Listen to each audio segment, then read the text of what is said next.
kitchen chaos to well-oiled machines. Get ready for newfangled technology and old-school know-how.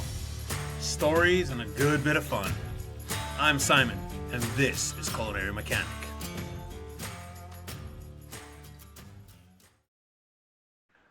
Joining me today is Rachel Burr of Catamentum LLC. Rachel, welcome to Culinary Mechanic. Thank you, Simon. Love it to be here. Awesome.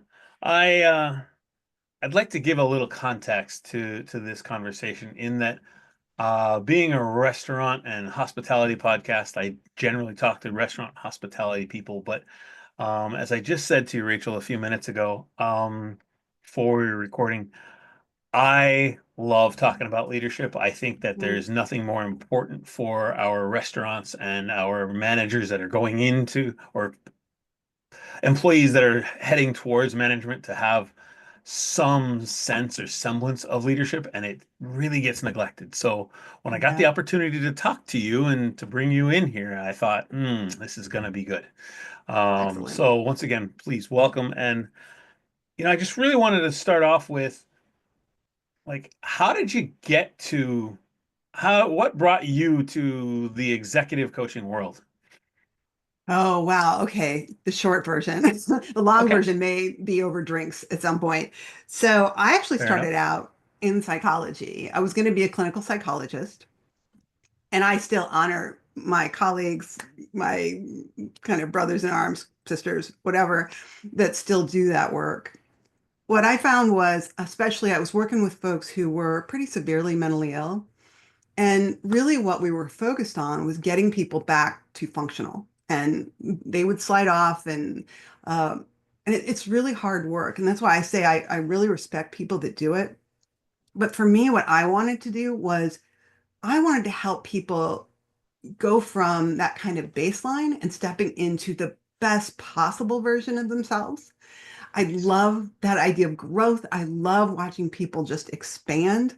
And what I found is as I started developing this career, more and more as you work with leaders, as you go up, in organizations from, pretty high up in terms of the top to that maybe first level or even below, the impact you can have with that one person is exponential.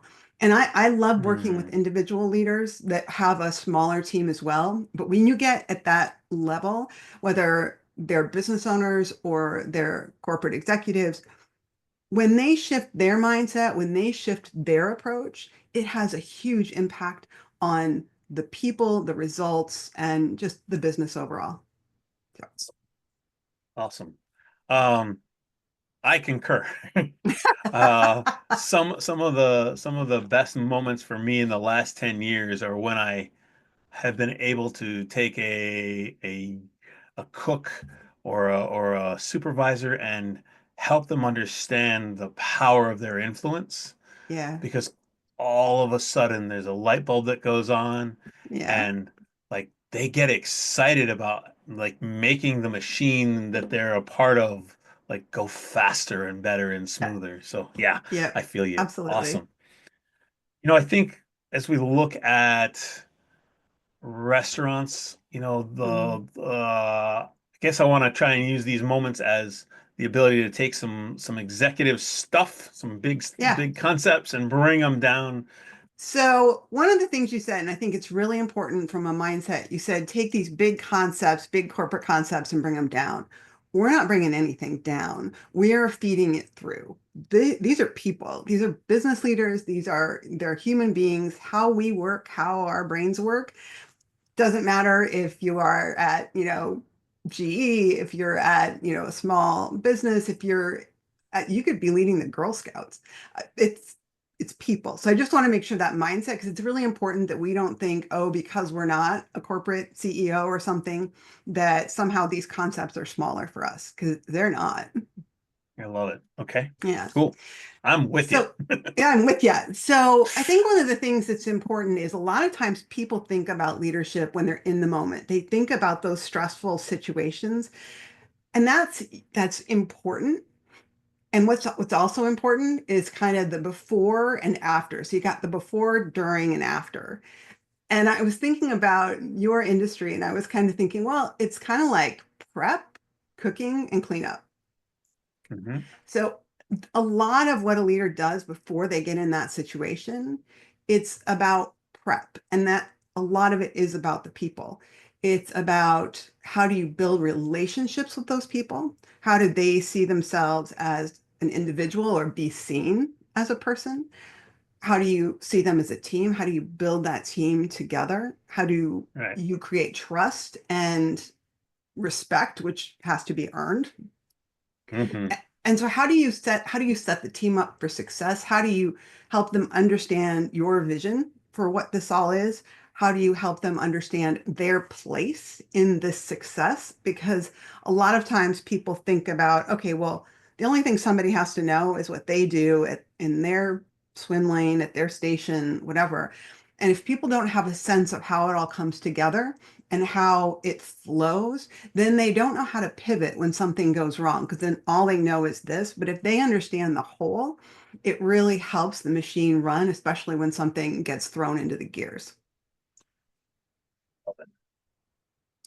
And I will say too, and then we can stop and dig into this, but the after, because the thing is that the after, after you have, a time where maybe the evening went well, maybe it didn't go well, whatever happened, that idea of the after action review, where you sit down, you talk about, okay, what went well, what didn't go well, what did we learn, what do we want to do differently next time, and being able to learn from that as opposed to just diving in and kind of making it work and then continuing to do the same thing over and over again.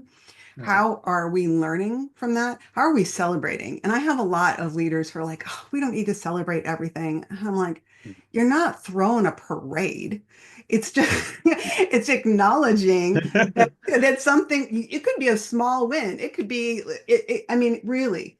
And the idea is that as human beings, we're set up to look at our progress and to feel like even those little footholds that we have, it's like we're moving forward. Otherwise, it can just feel like we're on a treadmill, and that's exhausting.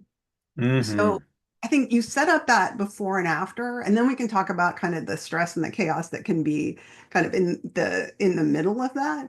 Um, and I think, but kind of creating and understanding the container that as a leader you're creating in that environment, then the things in the middle, that things that in the moment where that's stressful and you're having and you tell me if I'm using words wrong, but when you're in the middle of, let's say dinner or whatever it is, in the restaurant at the time, um, it makes that go more smoothly.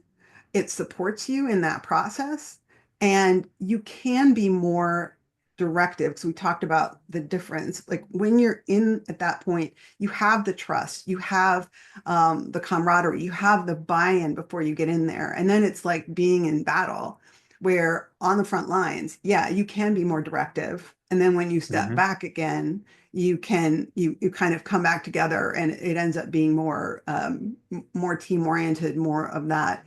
But if you don't have the trust in those moments where you have to be more directive to get things going, it's not going to work. And the other thing, and then I'll let you ask a question. I just get so riled That's up all about good. No, no, it's the other great. thing, people talk about being, direct, and I'm a big fan of direct. Clear is kind of thing. It's like we tend to sometimes want to sugarcoat things. I'm not saying that the folks you work with do, but I've seen leaders who can't give feedback, especially outside the stress. They kind of sugarcoat it and they assume someone knows, and it's a recipe for disaster.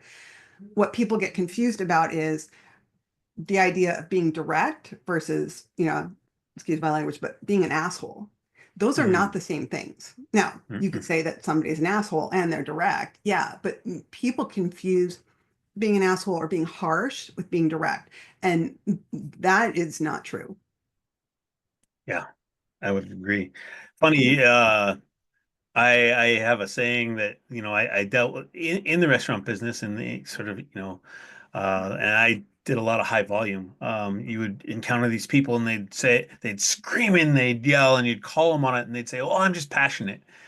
And I used to tell people, I'm like, okay, there's a fine line and it's very much like a tachometer in your car, right? There's a red line And that red line is this really delicate balance between passionate and asshole, and they look the same a Oh lot of the yeah. times, you Hmm. know.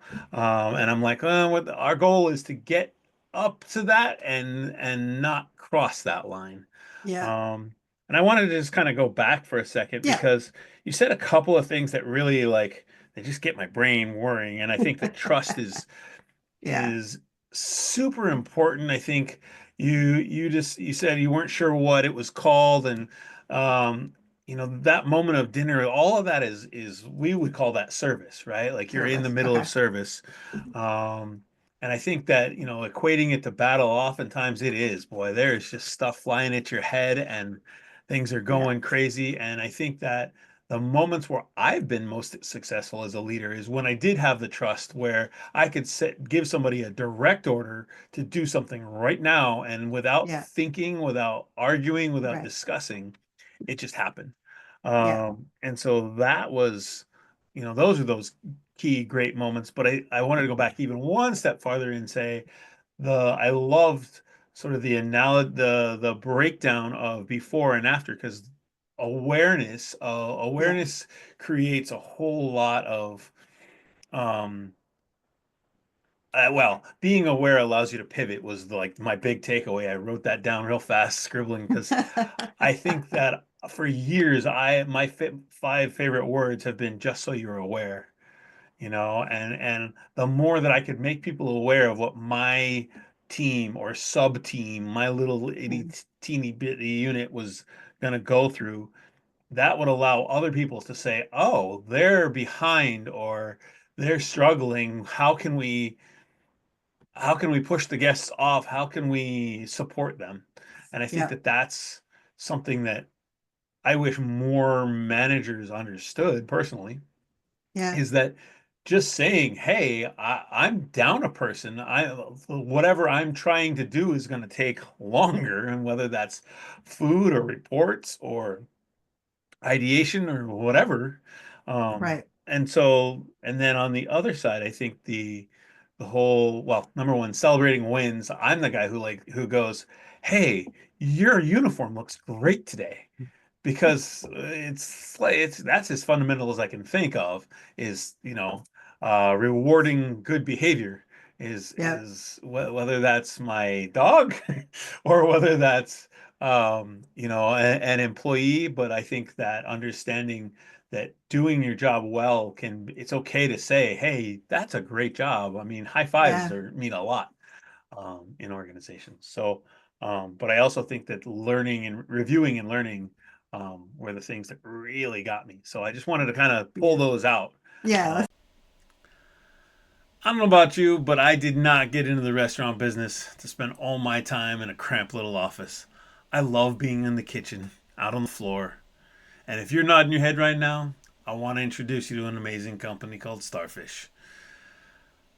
Look, I've gotten to know their CEO, Jordan, recently, and what they're building really impresses me.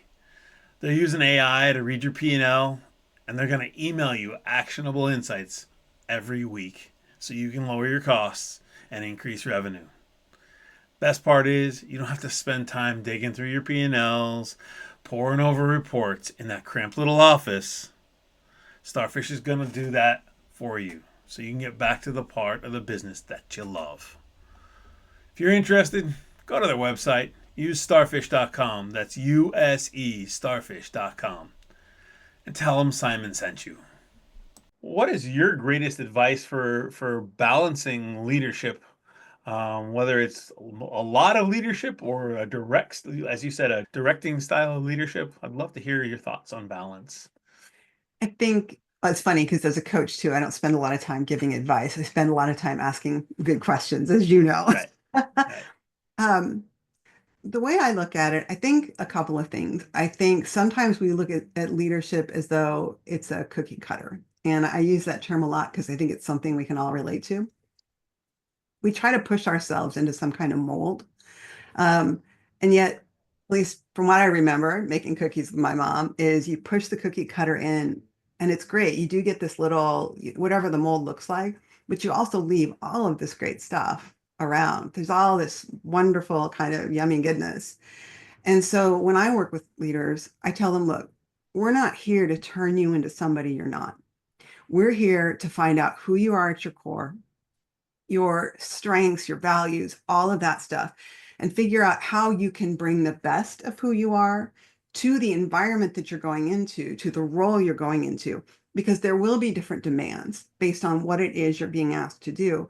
But if you are clear on who you are at your core and you're willing to show up, that foundation is so solid in terms of how you pivot. It's that is fundamental, and everything else happens beyond that. Then you can see where, if you're comfortable, and leaders at a lot of levels, I find, still have imposter syndrome. They still think they got to wear this armor, they got to be perfect, and that causes all sorts of stuff. Because you think about how heavy that armor was, even chainmail back in the day. It Uh-huh. really impacts your ability to flex and to understand the situation and to understand how you need to show up differently depending on what's happening. Yeah. What you bring to mind there for me is uh like myself learning to be a leader, learning to be in leadership roles. Oftentimes I looked at the guy or gal above me, and there were times where I could go, oh, I got to do that. And then there were times where I was like, God, if I say that, like if I say what he said, it doesn't sound right. It Mm, just doesn't sound right coming out of my mouth because that's not who I am. yeah, And it took me a few years to figure that out, yeah, like because I, for better or for worse, found myself to be a very people-centered leader, right? Like mm, I wanted people to understand the processes that we were going through to get the results. yeah, I didn't so much want to micromanage those processes, but I'll give them good frameworks to make decisions. And yeah, so few people want to do that I came in contact with. A lot of people want to sort of manage those processes and manage the right. results. And man, I just don't have that much energy. Well, and it doesn't work. Like, to your point, if you have something that's not going right that day and you need somebody else to kind of pick up the slack or do something different for you, if you're constantly micromanaging other people's processes, or you're, to your point, usually as a leader, you're talking about, okay, what do we want to achieve? And then having somebody else manage the how. Now, it doesn't mean that they're not going to need help. Sometimes, stepping in, all of that. But as a leader, and I have a lot of leaders that really struggle with this, especially when they first get promoted. They're used to being down in the weeds. They're used to be the one doing it. They're used, and Mhm. it's very transactional at that level, but it's also very tangible. So you can see progress. When you're working through other human beings, it's harder to see your progress as they're developing. But if you jump in and do it for them, they are never going to develop the skills that they need to in order to grow, in order to have more success. And also, at some point they're going to say, well, why do you need me? I mean, it's kind of Mhm. demoralizing. And Mhm. especially when, you have leaders that really don't know how to delegate, and instead they just throw stuff over the wall. And they're like, okay, go do this. They haven't set expectations. They haven't clarified, the goal or what success looks like. And then the habit is, because the person didn't succeed in kind of in a vacuum of information, the person pulls it back. The leader pulls it back because for them, it's just confirmed that, see, they can't do it. And on the other side, it's confirmed from the person they handed it to is like, well, clearly they're not, they don't value me. They don't value what I can do. And they're never going to let me actually step up and grow. And that's usually when people start, heading out the door. Yeah. Yeah, you just segued in so well to something that has been like just key for the restaurant industry, and that is turnover. You Mm, know, turnover, retention. A good buddy of mine talks about. He's like, you don't have a labor shortage in your yeah. industry. You have a retention problem.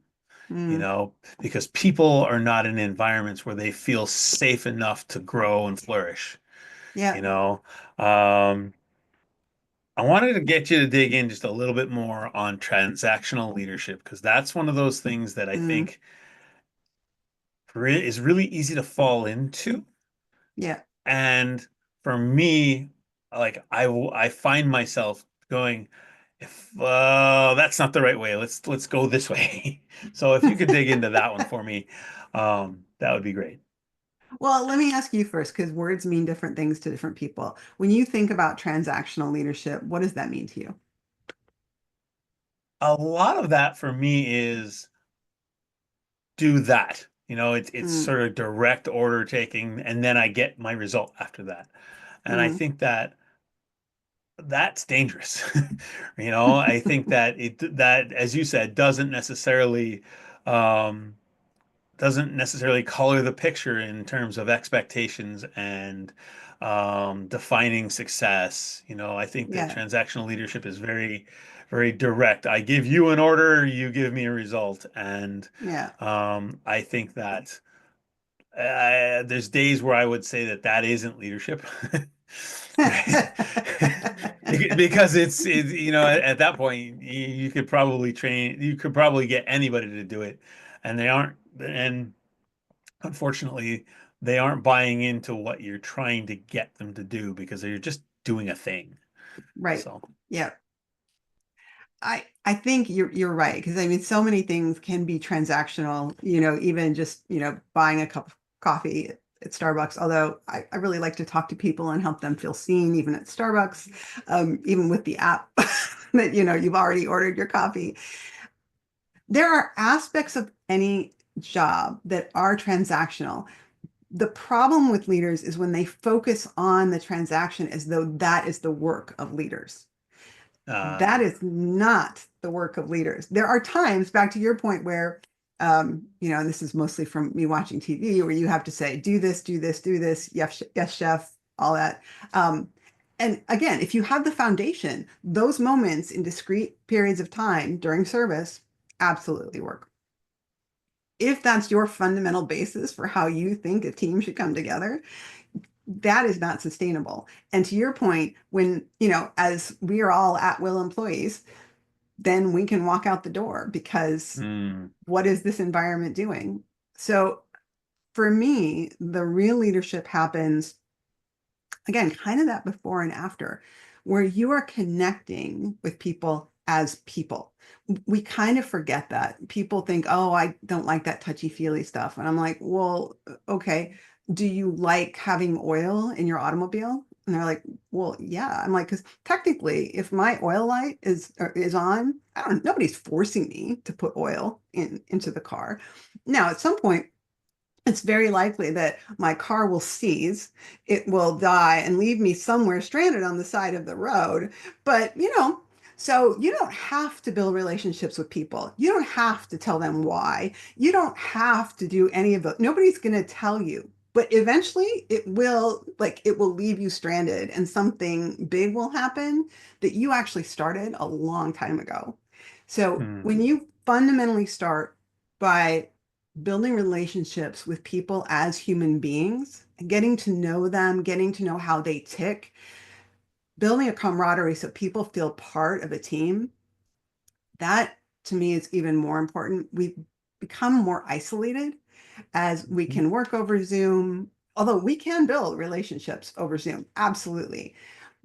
People wanting to feel like they're part of something, that they're part of something that's successful, that's doing something good, and that they can see specifically how what they do contributes to that thing. That's the work of leaders. It's the learning, it's the growing, it's the doing. And then in the moment, if you're in service and you have to do transactional things, you have that huge foundation, and people trust you to lead them into battle, right? Hmm. And then when you come back from battle, you can do that after action review. As a group, you can have input. But in the moment of battle, they trust you to be able, to your point, say, go do this, go do this. And they do, because they understand that that's the battle. And then when you come back, that's the building of the team. Yeah. Awesome. I harken back to a day when I worked for somebody, and they posed the situation to me, and I said, "Oh, I can figure that one out." And in the moment, and she said, "No, what I want you to do is figure out how not to get yourself into that situation in the first place." Oh.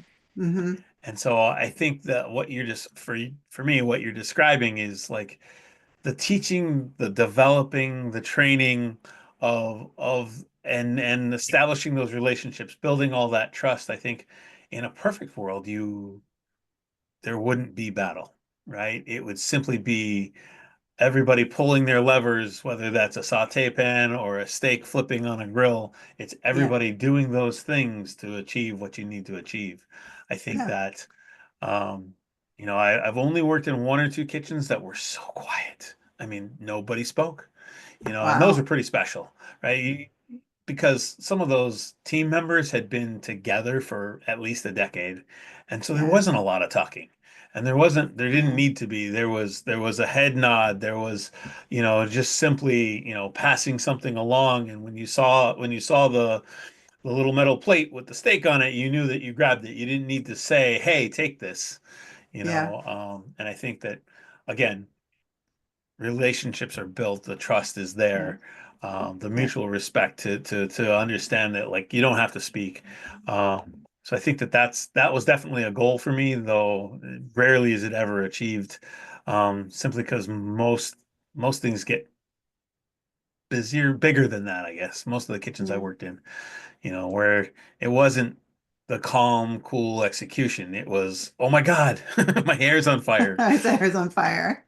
Yeah. That must have been an amazing experience, though. Yes and no.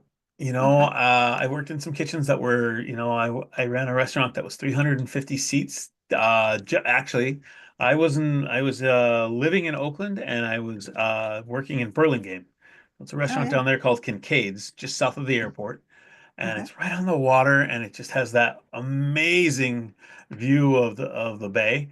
And you look out, and then you look back inside the windows, and you realize there's 300 people sitting, and it's a lot of business, a lot of business travel, a lot of people who have spent time in the city and wanted to be out there. And so, yeah, it was exciting, but boy, Yeah. it took a lot out of me. It took a lot out of. I'm pretty sure, that I aged pretty heavily in that 5 years. I also Got it. learned a lot. I made a lot of mistakes in my first year, because I'd never had a crew that big. Yeah. But yeah, the working in a well-tuned, well-oiled kitchen, Yeah. is phenomenal. When you get teams that have worked together for a while, there isn't a lot of talking. They understand. There isn't much friction, hopefully. Yeah. Um, those are special moments. I also got to work in some really small kitchens. I remember, call it the turn of the century. Um, there's myself and two other people, and we were cooking for maybe 50 people a night, and it was, fine dining, white tablecloth, Wow. all that fun, great stuff with the food. You're talking to the farmers who are coming to the back door, and you're going to the farmers market 2 or 3 times a week. Those are special things.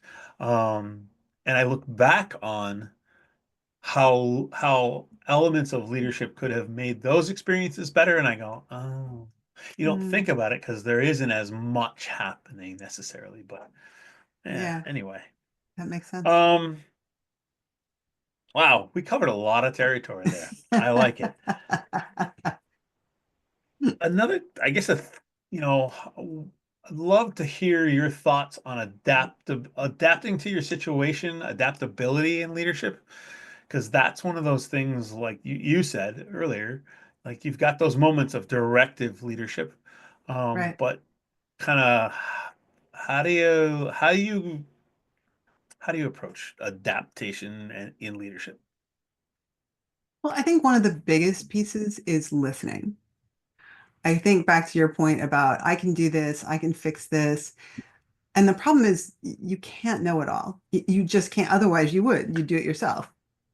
And the problem too is that to your point, as as a kitchen gets bigger, as a company gets bigger, a leader can get farther and farther away from the work that's being done, like the kind of the on the front lines, people that are really kind of, I mean, everybody's doing work, but Mhm. it's the work that it's tough and it's in there. And a lot of times what I see leaders doing is a couple of things, not recognizing, first of all, that as they get higher or as their title gets higher, a lot of times they still see themselves as the person like on the front lines and doing the work.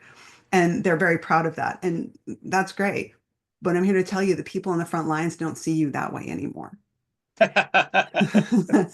It's like, and I think in the US especially, we like to think that our hierarchies are really flat. And they may be flatter than other cultures, but they are not flat. And completely flat doesn't actually work because somebody has to make a decision. The problem is that people start to edit themselves. They start to not tell you things and censor what they're going to tell you because either they think they're going to get in trouble or there's all of these pieces. And as a leader, you can continue to reinforce that that's not what's going to happen, et cetera. It's hard. It's hard to do that and still have people not. And so the challenge is that if people aren't telling you the truth or their version of the truth, you can't really see what's happening.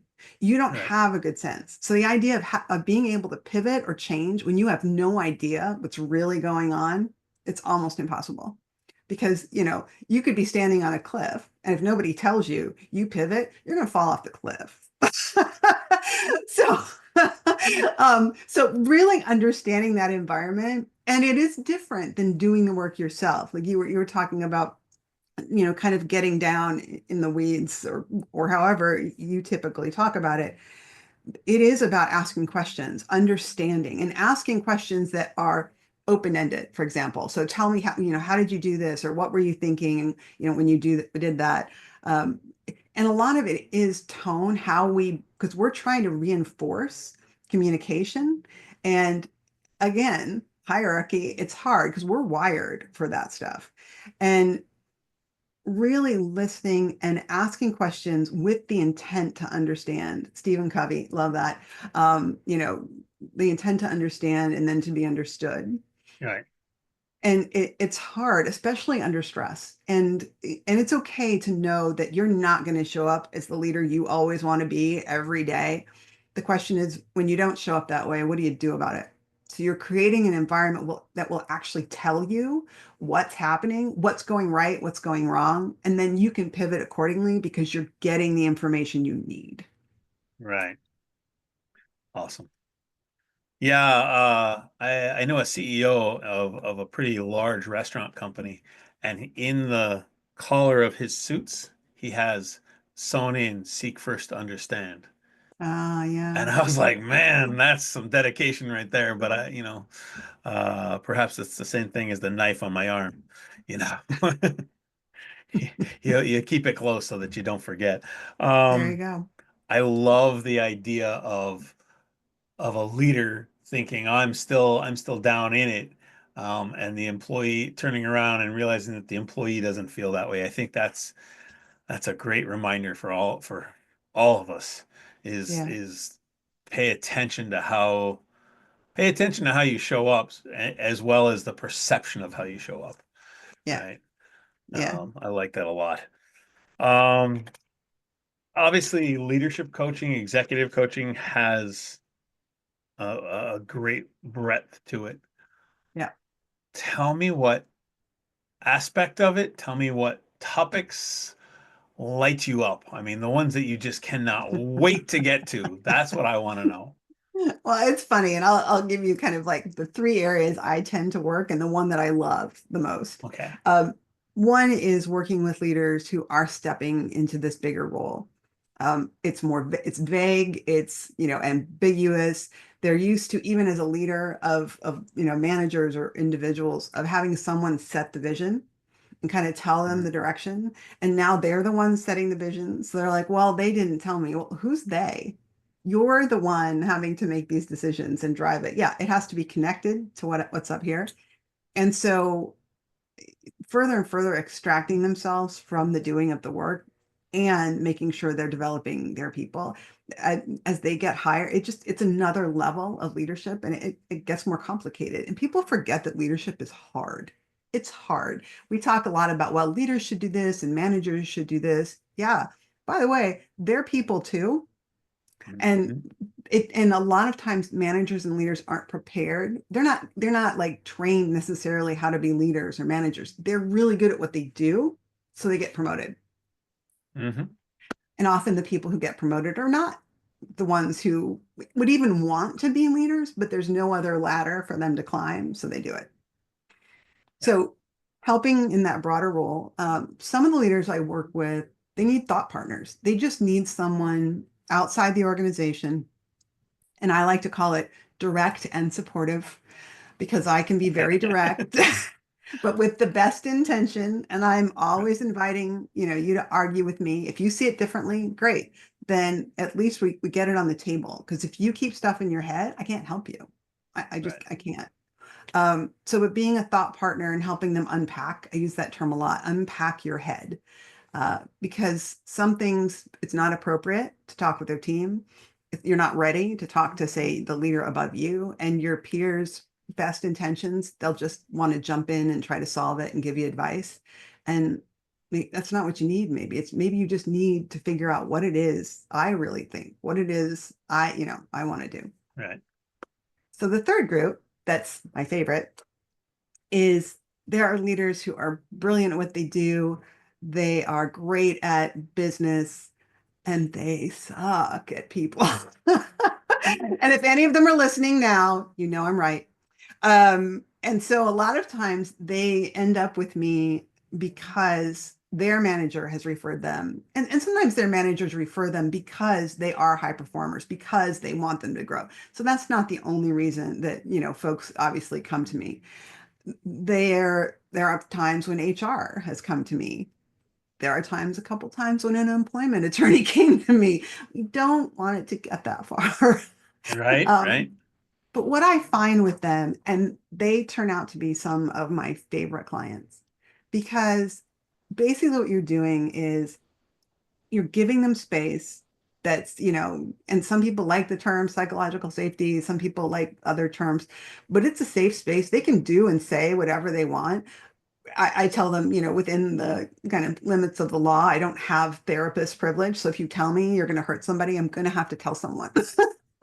um, so, but I love the fact that when you watch them in this environment and you normalize, first of all, like imposter syndrome, you normalize what they're feeling. Because a lot of times these leaders don't want to tell other people that they feel or think this way because they think they're the only ones.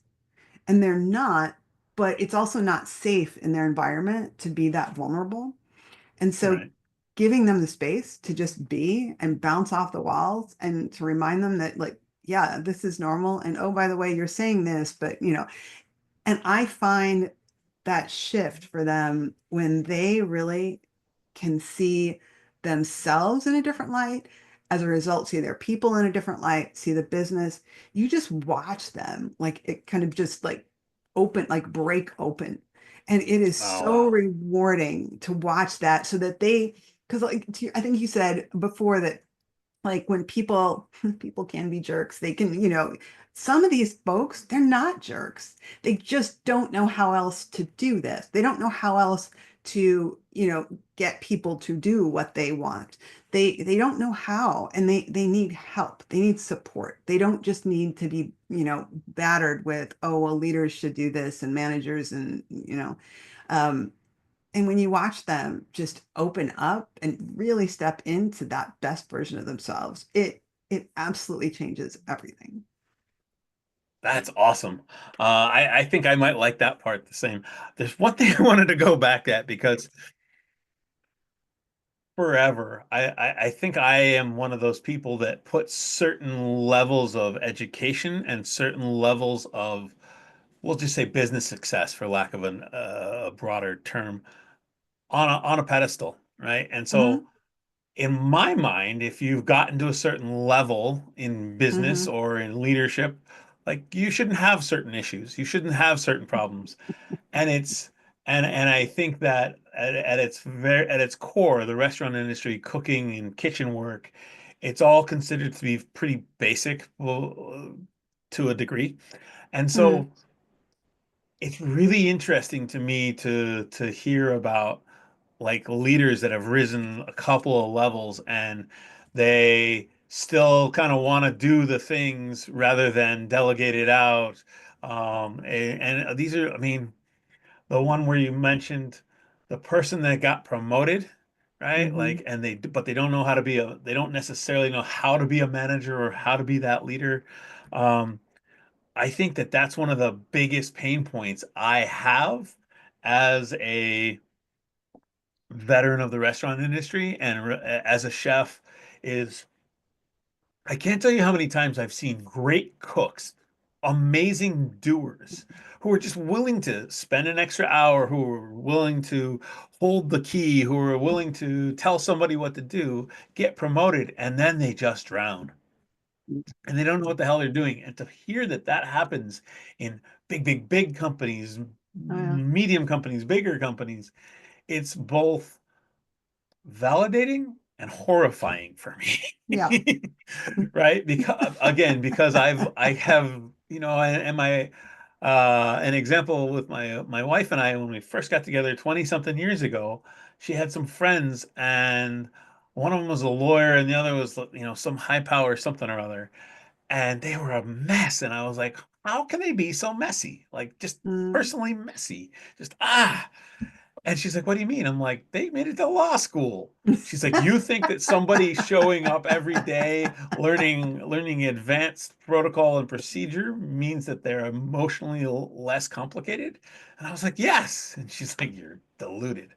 And so it's that's a recurring theme in my life is that I think that Yeah. people like if you can master certain things, can't you figure yourself out? And the answer is no, I get that. I really do. No. I have come to that place where I'm like, okay, you know, I handled a lot in my last job. You know, I was running I was part of running 7 restaurants, and I would probably have a minimum of 100 interactions a day, you know, with different people, and sometimes it was 200 and 300 because, Wow. oof. Um, and you know, I tried really hard to be the calmest, coolest, most collected leader, and when I would get frustrated, people would be like, "Oh boy, what's about to happen?" Because I didn't get that way, but it's you know it's always something I strive for is like I'm very much a perfectionist, so if I want to represent and be perceived as the best possible leader, you know. So it's just an interesting sort of self-awareness Yeah. data point there. Well, But and the other thing too, it's interesting because we talk more and more about vulnerability, and I think it's an interesting word. Um, First of all, um, vulnerability, I think, is great with leadership, and I'll qualify kind of what that looks like in a minute, but because being perfect is not accessible. It's right, not accessible for them because if you're perfect, how am I going to expose my flaws?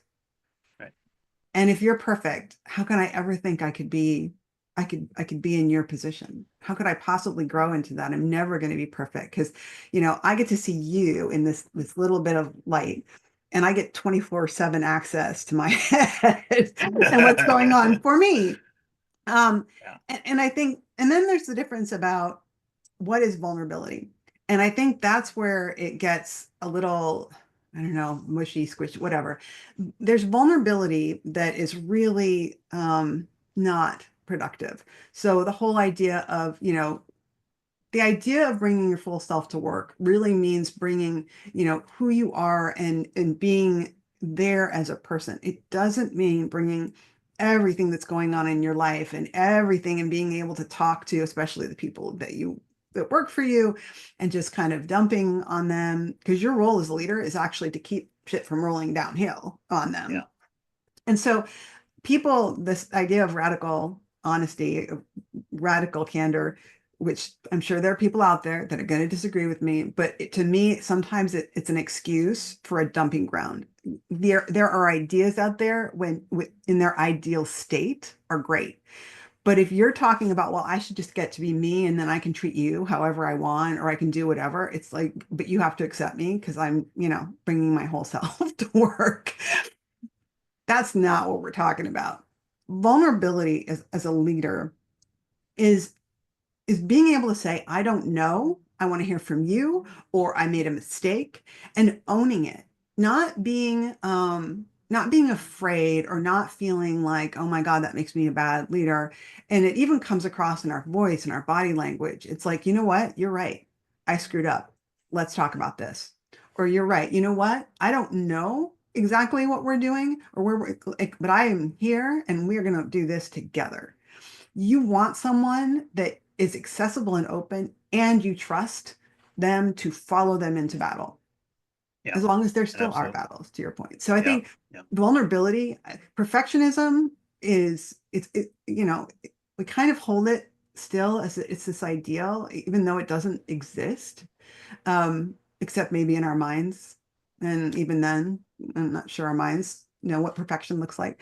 So it's not sustainable. So we're holding ourselves to unrealistic expectations. And by the way, we're not giving ourselves any room to learn, because if we fall or fail, or whatever, then oh my God, then that's it. It's like, okay, but if you want to grow, by definition, you have to get outside your comfort zone. If you already knew everything you need to know, then why are you here?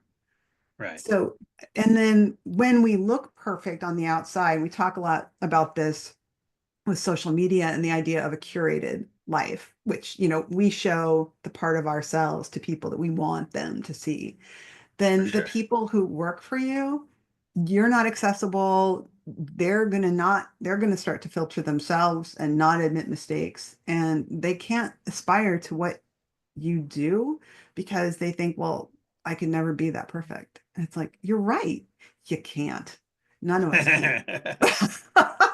Yep, yep, yep. Yeah. Yeah, it's an interesting topic.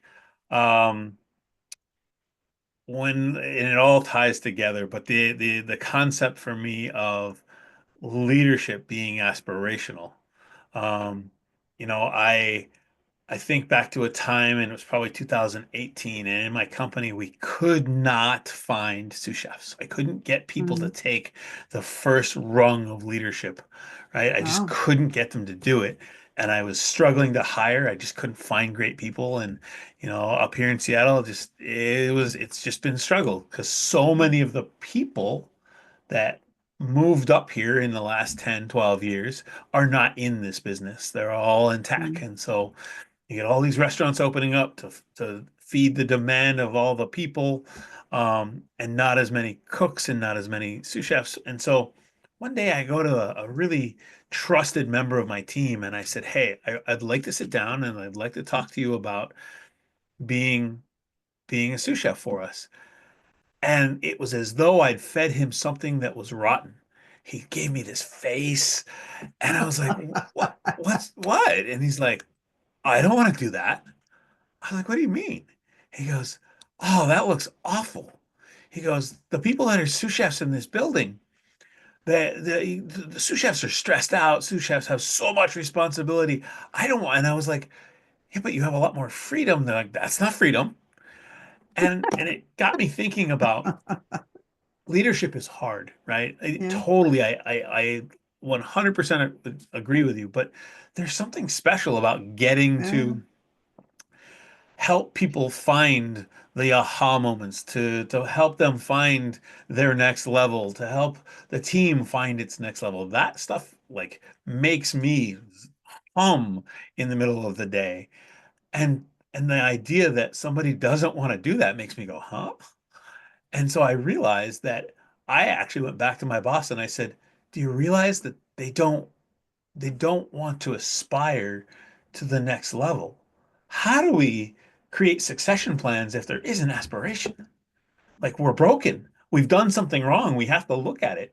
And at first he fought me. At first he's like, "No, no, it's fine." I'm like, "No, man, I swear to you, like I'm pretty sure if we go to the other six restaurants, we see the same thing Yeah. because we're struggling in all areas of this Seattle and environs space, right? Yeah. Whether it be the east side or 40 miles south in Tacoma, we were struggling to find those next management people. Yeah. And it's because management and leadership look, I mean, it's gonna be hard, but it can't always look hard, I guess is what I'm trying to say. It's gotta be, Yeah. there's gotta be some like ooh ah to it. Otherwise you don't get the people going, yeah, I want to do that. Yeah. So Yeah. Well, and some um people don't want to do that. I think that is important to understand. Is it absolutely. that they misunderstand what the role is? Do they not see what they have in themselves that indicates that potential? Or are they people that are like, yeah, I don't really don't want that. I want to do X, Y, and Z. I want to be able to go home at night and just do that. And that's okay too. That what you really want, to your point, is to find people that have that clay that they want to mold, that you can help them mold into Right. what they want to be, as opposed to they're scared to aspire. They would want to, whether they've admitted it to themselves or not, and making sure that there's a difference between those that want to as opposed to those that truly in their heart of hearts don't. Right. I mean, I would describe those people as the foot soldiers, right? Like those are the people who are they're going to go to the front lines and they're going to do their specific job. And I value those folks. Like I love it Oh when yeah. certain people they don't want to move from where they are. Like, yes, you do that. But Yeah. when as a leader, when I'm looking across a spectrum of people and I'm Yeah. going exhibits leadership, and Yeah. those people don't want it, I've systemically got a problem. No, absolutely. And yeah, you're not the only one that's experiencing that. I'm talking to a lot of folks in different industries, especially in manufacturing, where they're like, no, I don't want this. And it's an interesting problem to dig. And my guess is that there's more than one root cause, and it's important not to conflate them. Yeah. Yeah. I mean, I feel like this is not my favorite subject, but I feel like post-pandemic, the world, I think I don't know if you're a Marvel comics person, but there's some days when I'm pretty sure that Thanos actually snapped his fingers. Because, man, I don't know where the people are, right? It's like you look at all these different industries and everybody's short of work. And I know all these people that are out of work, and I'm like, and I don't know if we've crossed the threshold of people actually figuring like they're reassessing, I mean, Yeah. and that could be an entirely separate episode of what has happened to people Yeah. after having an awakening like the pandemic gave us, because I know my life changed like before the Yeah. pandemic versus after the pandemic. After a year of managing through a pandemic, or a year and a half, I looked around and went, I've had enough. Right. I can call it. I've been in the industry 33 years. I've developed hundreds of people. I've made some great meals. It's time to do something different. Yeah. And so I am that one of those statistics, and I totally own it. But like, there's other pieces like, ooh, you haven't gotten through your career yet. What are you doing? And that's okay. It is what it is. Um, One of my recent fascinations is around the concept of winning your day. So I've been asking this Mm. question a lot, and that is, what's a win in your day? I'm going to go back a little bit to what we talked about, and my win is I get to be there, and hopefully I'm supporting these people as they're growing, as they're pushing outside their comfort zone. And for me, and it is kind of that, like, watching them have that aha moment, and even knowing that in a little way you may have contributed as a catalyst to that, where they open up and they see for the first time that this is different or that's different, and it changes their perspective on who they are, and therefore changes their perspective on how they see people. They can never see the world the same way they did before because they're not the same anymore. And just those seem like tiny moments, but they can have such a rippling impact. And those days, oh my gosh, those completely fuel my engine, like to continue to go, even through the days that aren't a win. But watching that, being a part of it's huge. That's awesome. I love a good aha moment. When the light bulb springs on, it's just so good. Um, okay, I got a couple of just words I wanted to kind of bring back up through this conversation, but awareness, trust, and respect. Mm, And I love the idea, just going back to the idea of creating awareness so it's easier to pivot. I think that yeah, is such a valuable concept. Um, I feel like I'm gonna wear my wife down with talk of that this evening over dinner. Um, but also, I just had my note here was listening and adapting, or adapting is listening. Really kind of gets me going. So awesome. Thank you very much. I can't tell you how much I appreciate you coming to play with me, Oh, in I my little love playing. sandbox that is the Absolutely. world. Um, in the show notes, we're going to make sure that everybody can find you and Catamentum, Hmm. if their desire is to bring themselves to the next level. Um, again, once again, thank you so much. It's neat to talk to somebody else who is as fascinated by leadership as myself. Yeah. It's great to hear that across that what I'm thinking in my industry isn't necessarily in a vacuum, and that it really does equate to others, and at all levels, right? I think Yeah. that's really important to remember. So, to all you out there, keep listening, keep watching, because the number keeps growing, and I appreciate it. And to Rachel, thank you so much. Catch you on the flip side.